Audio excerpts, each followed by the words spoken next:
মাথাভাঙ্গা ২ নম্বর ব্লকের লোকালয়ে ফের বাইসন তাণ্ডব। মঙ্গলবার উত্তর রামঠেঙ্গা নামাপাড়া এলাকায় চাষের জমিতে একটি পূর্ণবয়স্ক বাইসনকে দেখতে পেয়ে আতঙ্কিত হয়ে পড়ে স্থানীয় বাসিন্দারা।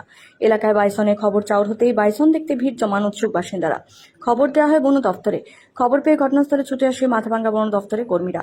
স্থানীয় বাসিন্দাদের চিৎকার চেঁচামেচিতে বাইসনটি ভুট্টা খেতে আশ্রয় নেয়। বাইসনের তাণ্ডবে কেউ হতাহত না হলেও ভুট্টা সহ অন্যান্য ফসলের ক্ষতি হয়েছে। বনকর্মীরা দীর্ঘক্ষণের চেষ্টায় বাইসনটিকে ঘুমপাড়ানি গুলি করে কাবু করে। কোচবিহার জেলা সহ বনাধিকারিক বিজন কুমার নাথ জানিয়েছেন, বাইসনটিকে ঘুমপাড়ানি গুলি করে কাবু করা হয়েছে। বাইসনটিকে সুস্থ করে পাতলা খাওয়া জঙ্গলে ছেড়ে দেওয়া হবে। সরকারি নিয়ম মেনে আবেদন করলে সহায়তা করা হবে ক্ষতিগ্রস্তদের।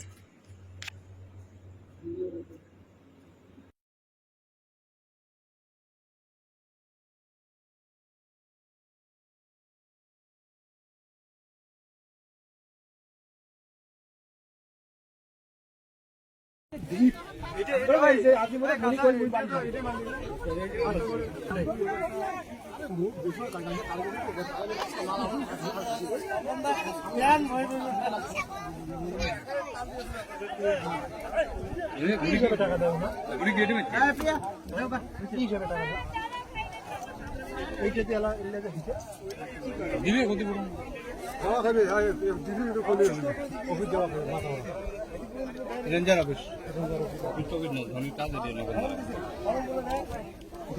কত দিলে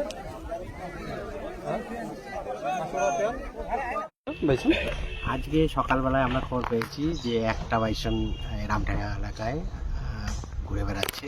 তো সেই মতো আমরা কুচবিহার ডিভিশনের সমস্ত রেঞ্জের স্টাফ এবং ট্রাঙ্কুলাইজিং টিম নিয়ে হাজির হই।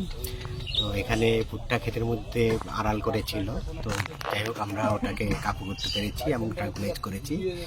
তো আশা করছি আমরা একে সেফলি রিলিজ করতে পারবো। পাতলা খাবার জঙ্গলে ছাড়া হবে বলে আর মোটামুটি ঠিক করা আছে। স্যার, আহত নিহত বা ক্ষতি এরকম কোনো ক্ষতি হয়নি, তবে ফসলের ক্ষতি হয়েছে, অনেক ভুট্টা ক্ষেত ক্ষতি হয়েছে। সরকারি নিয়ম অনুযায়ী তাদের ক্ষতিপূরণ দেওয়া হবে। আপনি কি কম্পিউটার প্রশিক্ষণ নিতে চান?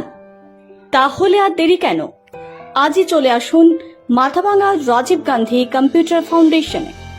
এখানে সম্পূর্ণ বিনামূল্যে ভর্তি চলছে। এখানে রয়েছে কম্পিউটারের বিভিন্ন ডিপ্লোমা ও সার্টিফিকেট কোর্স। প্রতিটি কোর্স স্বল্প মূল্যে ও মাসিক কিস্তির সুব্যবস্থা রয়েছে। 1 বছরের কোর্স থেকে শুরু করে 6 মাস ও 3 মাসের কোর্স দক্ষ প্রশিক্ষক দ্বারা যত্ন সহকারে করানো হয়। বিভিন্ন ইংরেজি মাধ্যম স্কুলের সিলেবাস অনুযায়ী ক্লাস 3 থেকে প্রশিক্ষণের সুবিধা রয়েছে। পাশাপাশি এখানে স্পোকেন ইংরেজি ক্লাসেরও ব্যবস্থা রয়েছে। আমাদের ঠিকানা মাথাভাঙ্গা থানাপাড়া,